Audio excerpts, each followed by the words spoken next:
pourrais aborder ce matin du mercredi 13 janvier deux thèmes. La question du communautarisme et la question du dialogue entre hommes et femmes. Je ne sais pas si j'en ferai un seul et unique séquence, ou bien si je les couperai en deux, on verra. Alors le communautarisme, je suis pour le communautarisme, et je pense que ceux qui nient le communautarisme sont dans le déni, justement.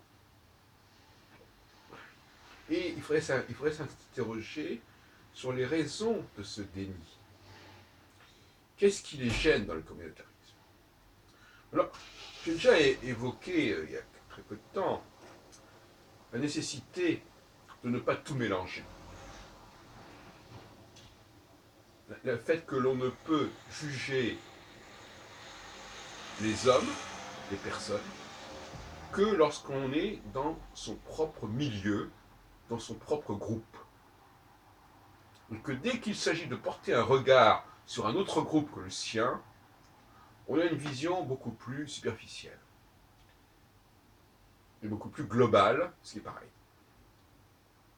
Donc quand il s'agit d'une élection, puisque c'est à ça quand il s'agit ici, pour moi, ces élections d'une certaine élite, elles doivent se faire dans le cadre des communautés, et non pas à un niveau global. Il n'est pas normal que tout le monde vote sur n'importe quoi. Il faut que chacun vote dans les domaines où il a une compétence. C'est compliqué. Donc ça, c'est un premier point. Donc la constitution d'une élite élue doit passer nécessairement par le communautarisme, qu'on appelle comme ceci ou qu'on appelle comme cela. Deuxièmement, quels sont les motifs qui conduisent les gens à dénier, à s'opposer au communautarisme? Le mot communautarisme, d'ailleurs, étant déjà lui-même il est polémique par lui-même. Donc effectivement, il ne s'agit pas de défendre des dimensions excessives de ce qu'on pourrait appeler le communautarisme. Mais il ne s'agit pas non plus de jeter le bébé avec l'eau du bain. Donc, je pense qu'il y a un premier point que je voudrais mettre en évidence, c'est-à-dire que est-ce que le fait d'appartenir à un groupe, c'est le fait d'un choix, ou est-ce que c'est un fait objectif? C'est un grand débat qui est au cœur de ce que moi j'appelle le débat entre subconscience et surconscience. Il y a des choses qui sont de l'ordre du choix. Je décide d'appartenir à telle profession. Je décide de me convertir à telle religion.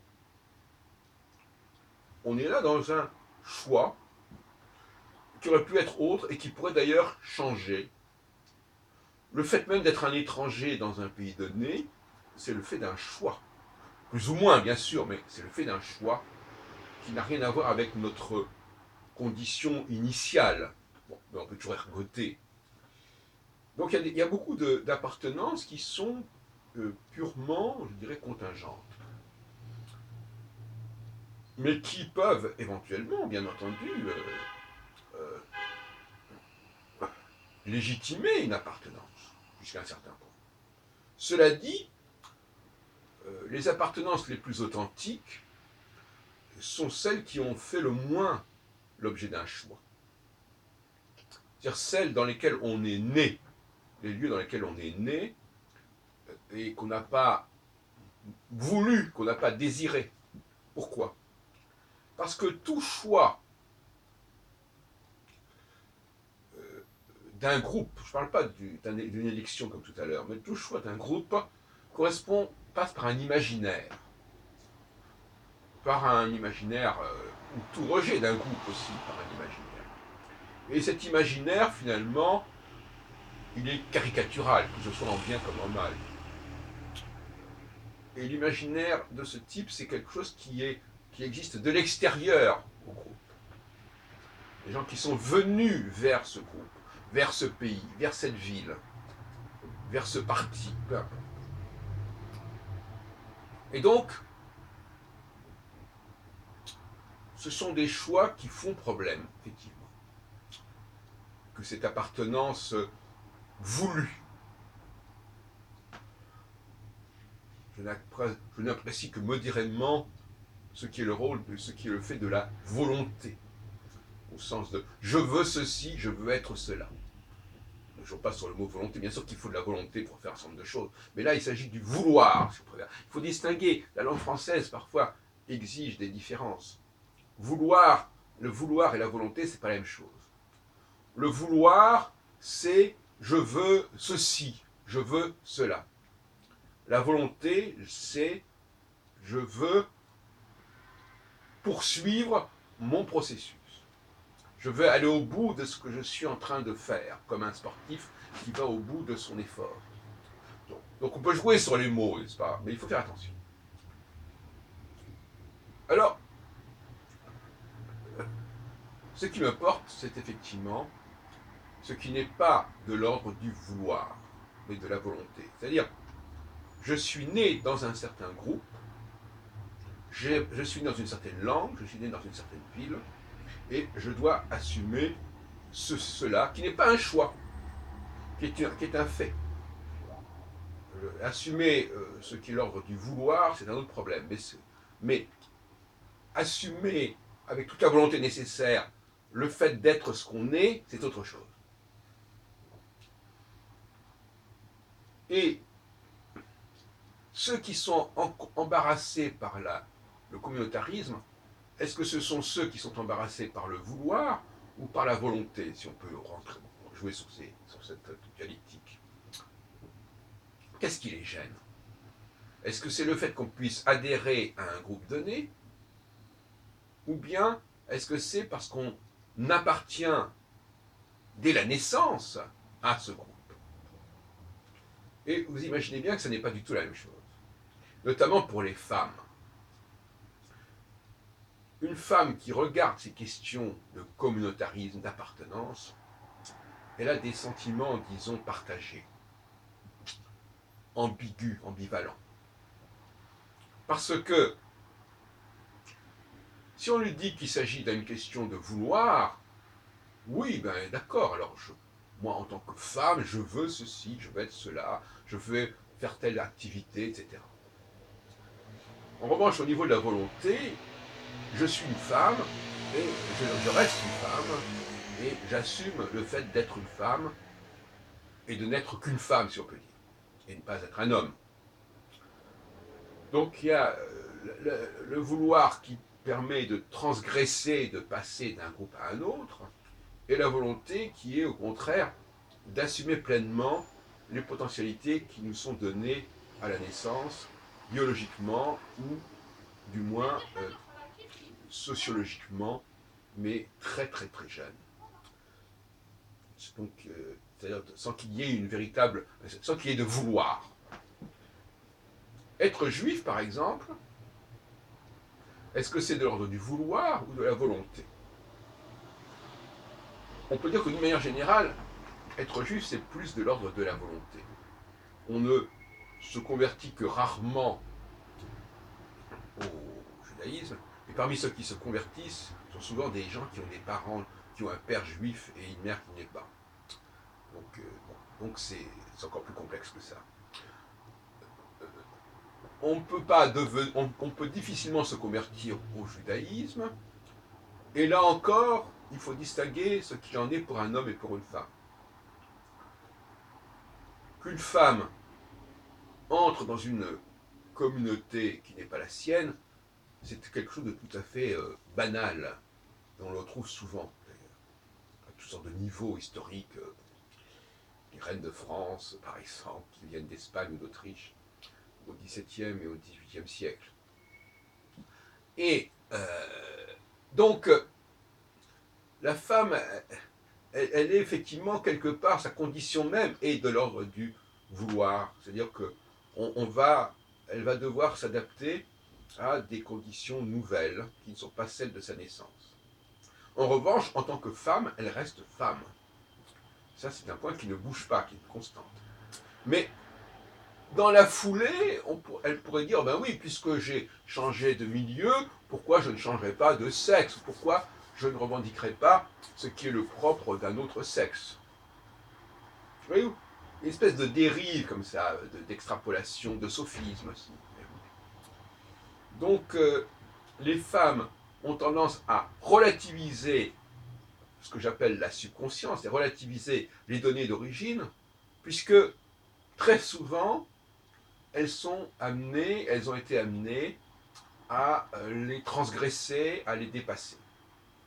La femme est dans le dépassement des origines. Quand une femme vit ailleurs que là où elle est née, assume les intérêts familiaux, dynastiques d'une autre famille royale ou princière que celle où elle est née, il y a quelque chose de l'ordre de la transgression, du dépassement. Ce qui n'est pas le fait de la condition masculine, de la même façon. Donc, pour conclure, il ne faut pas diaboliser le communautarisme. Il a des fonctions fondamentales, ne serait-ce que dans le domaine justement de l'éducation, de la discipline. On ne peut pas, comment dirais-je, contrôler quelqu'un hors de son milieu. Il devient un électron libre. Dès qu'on est plongé en dehors de son milieu d'origine, on est déboussolé. Les gens autour de soi ne sont pas capables de nous juguler, de nous contrôler, de nous parler. Personne ne peut se faire entendre de nous. Je prends par exemple le cas des jeunes maghrébins. Je pense que ces jeunes maghrébins ne peuvent être contrôlés que dans le milieu maghrébin. Ils ne peuvent être jugés d'une certaine manière que dans le milieu maghrébin. Même s'ils doivent vivre en dehors de ce milieu, il faut que le lien continue à exister, parce qu'autrement, ils n'ont pas de repère. Donc le communautarisme est indissociable, mais totalement indissociable de la diversité qui est propre à la France, par exemple. Si l'on ne peut pas à la fois vouloir supprimer le communautarisme et entendre intégrer, ou du moins accepter et assumer une présence maghrébine. Les deux sont absolument liés. Alors, quand je dis communautarisme, je n'entends pas forcément au sens religieux. Ça peut être au sens culturel. Même dans le domaine judaïque, vous savez qu'il y a beaucoup de juifs qui ne sont pas du tout religieux, mais qui continuent à vivre dans un milieu communautaire, ce qu'on appelle les juifs laïcs. Donc, ce n'est pas réductible au religieux, même si il y a une historicité religieuse. Il ne s'agit pas forcément de vivre dans un milieu religieux, ni pour les juifs, ni pour les musulmans, mais de vivre dans un milieu culturellement homogène, qui est porteur d'un certain nombre de valeurs qui sont celles qu'il a reçues à l'origine, et donc quelque part, il faut ouvrir le communautarisme, le communautaire, au-delà des frontières religieuses, parce que ça n'est pas réductible à cela. Voilà ce que je voulais vous dire sur le communautarisme. Donc, il a son utilité, il faut l'instrumentaliser, il doit servir à l'élection des élites et également au contrôle des comportements des uns et des autres. Je prends un exemple un peu idiot. Même dans notre relation entre Parisiens, par exemple, et Marseillais, il y a des choses qui ne fonctionnent pas. Il y a une façon de ce que j'appellerais ça des antidotes. Moi, je peux me faire comprendre avec facilité, je peux obtenir certains résultats de quelqu'un qui appartient à ma propre culture parisienne, par exemple. Je sais comment faire pour que les choses aillent d'une certaine manière et pas d'une autre manière. En revanche, si j'ai affaire à un Marseillais ou un Toulousain, je ne sais pas m'y prendre, je n'ai pas la manière. Et donc, je vais laisser cette personne dépasser les limites, déborder de ce qu'elle doit faire, parce que cette personne-là, elle est habituée à ce qu'elle ait en face d'elle quelqu'un qui sache la prendre, qui sache l'arrêter dans ses excès.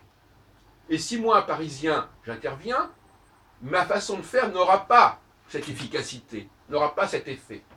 Et donc finalement, je vais amener cette personne, par ma propre impuissance, à dépasser les bornes. Voyez-vous? Et c'est vrai dans le sens inverse. Un Parisien qui est propulsé dans le sud, il va probablement exagérer, être excessif, parce que il n'y a pas en face de lui des gens capables de le contrôler, capables de le maîtriser, capables de lui faire entendre raison. Parce qu'il y a une sémiotique, il y a une façon d'être, c'est même pas une question de parole, c'est une façon de se tenir. Et on voit d'ailleurs souvent, quand on regarde des personnes d'une communauté à laquelle on n'appartient pas, on voit des comportements qui ne nous impressionnent pas, mais qui impressionneraient quelqu'un qui appartiendrait à ce groupe-là. Donc on se dit, mais qu'est-ce qu'il fait ce type-là? Pourquoi il se comporte comme ça? Pourquoi il a telle et telle expression? Parce que ça a une efficace dans un groupe donné, mais en dehors de ce groupe donné, ça n'en a plus.